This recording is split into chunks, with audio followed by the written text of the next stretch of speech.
এই বাড়িতে তো দেখছি তালা দেওয়া, বাড়ির সবাই কোথায়? অনেকদিন ধরে এই বাড়িতে কেউ থাকেনি। তাহলে মন এখন আছেটা কোথায়? ওকে বরং একটা ফোন করে জিজ্ঞেস করি।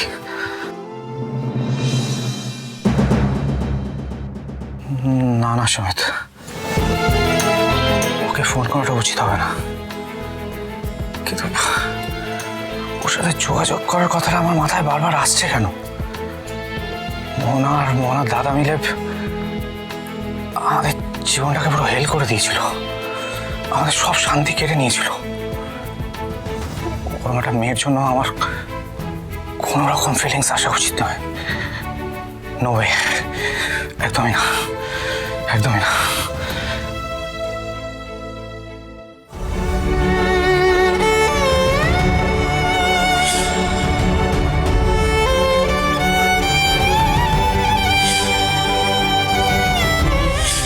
খুব ব্যথা না?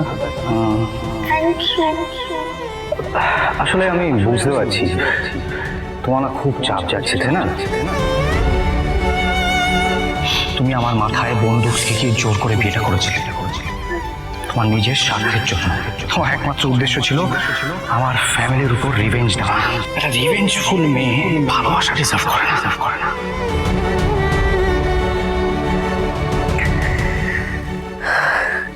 কেন মোহনা, কেন এখনো এইসব কথা ভেবে নিজেকে মিথ্যে খুশি করার চেষ্টা করছিস বলতো? সবটা সুবিধা নাটক ছিল। ও তো বলেছে ও কোনোদিনও তোকে ভালোবাসেনি মোহনা। ও নাটক করেছে। সত্যি তো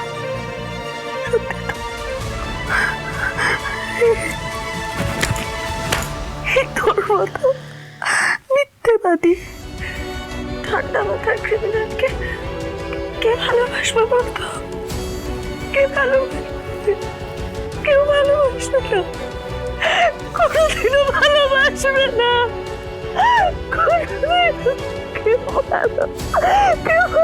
কেউ ভালোবাসবে না। ভালোবাসা ডিজার্ভ করিস না তুই। আদি আর শুভকে আলাদা করার চেষ্টা করেছিলিস না? তুই খেলা দেখ, আদি আর শুভ কিন্তু ভালো আছে, খুব ভালো আছে। ওদের তুই সন্তানকে নিয়ে খুব ভালো আছে। আর তুই একা হয়ে গেলি মোহনা।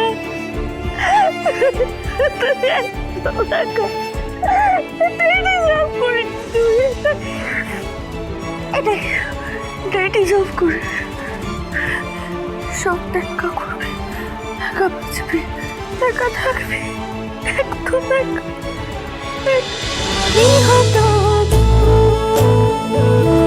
গৃহপ্রবেশ সোম থেকে রবি রাত 10টায় স্টার জলসায় ও জিও হটস্টারে।